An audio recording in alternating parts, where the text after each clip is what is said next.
done. So this is days 13 to 15. So we're going to flesh out the chapters of your ebook. This is where we're really going to build on what you've already got.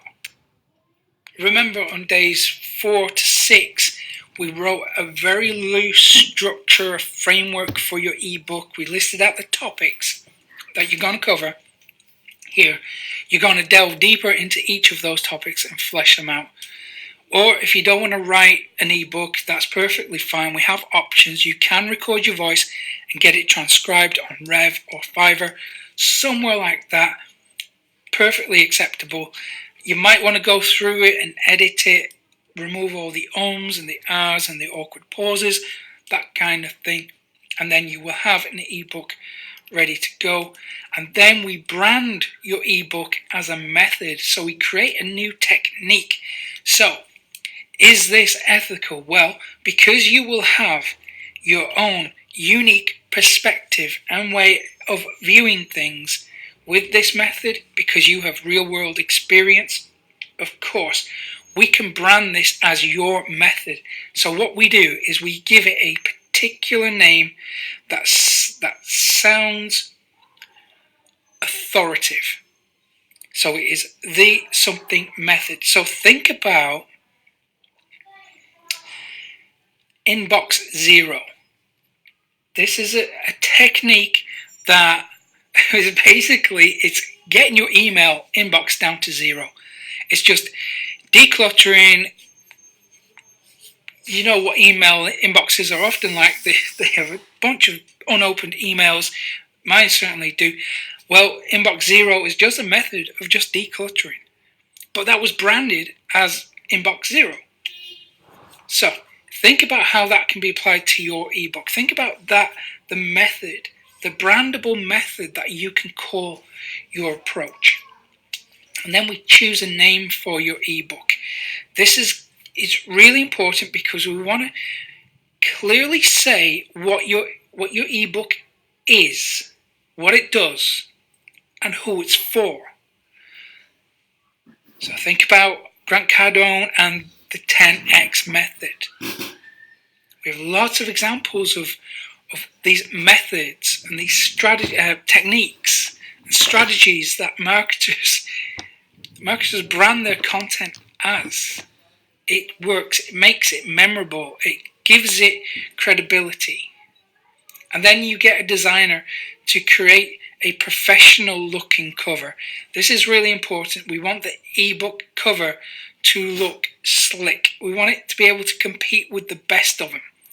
So spend a bit of time to either create it yourself or hire someone from Fiverr or Upwork to do it for you. If you don't want to invest any money in it, that's perfectly fine. You can go to canva.com and use one of their free templates. Then before you publish, before it's all finished, you check the ebook for spelling and grammar. There's going to be errors in it. You will have missed it first time around. So you just want to go through it again with a fine-tooth comb and weed out any of those mistakes. It is embarrassing when customers come to you and say, I found grammatical errors or spelling mistakes in your book. It happens to me a lot because I'm kind of impatient with stuff. I tend to write an ebook and then I just want people to read it and consume it as quickly as possible. So I will try and get it out there, and during my editing process, I will miss a lot of stuff. But it's my impatience that causes these problems, this embarrassment, and I don't want that for you. So do take the time to go through it again, a second time, maybe even a third time, if you're not too sure. And listen, the number of pages is not as important as you think it is. People often say, Mick, how many pages do I need to write before this ebook can be sold? Do I need to write 200 pages, 100 pages? What do I need to do? The answer is, you only write as much as you need to. Worry less about the number of pages and worry more about the value on those pages. So if your ebook comes to 30 pages, fantastic. I have personally purchased and written ebooks that have been less than 30 pages. And you know what? More often than not, those shorter ebooks are more valuable than the long-winded, 100-page ones. And that is because the short ones get straight to the point. They don't waste your time. They give you what you need to know to get results fast. People appreciate that. So don't worry about the number of pages. Focus on the content on those pages, the value of the content on the pages. And then you can upload it to Amazon S3. I find that to be a really cheap, it's practically free. It's how cheap it is. It's like cents every month, cents. I was hosting for a while most of my courses on there, video courses, and I was paying around 80 cents a month. This is a few years ago, mind. I was paying around 80 cents a month for video hosting on Amazon S3. So it really is cost effective.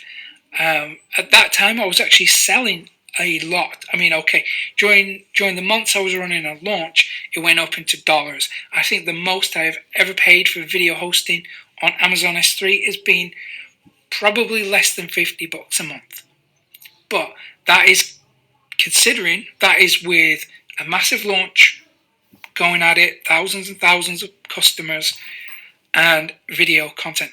For you, writing an ebook, Amazon S3 hosting is going to be practically just a few cents a month. Or you can use free hosting. There's lots of free hosting options available if you really don't want to spend money. But I would recommend Amazon S3. Okay, so that they are your days 13 to 15. We're going to get your ebook done, fleshed out properly. You're going to get it branded. You're going to get it looking professional. Make sure it's edited properly, no spelling or grammatical errors.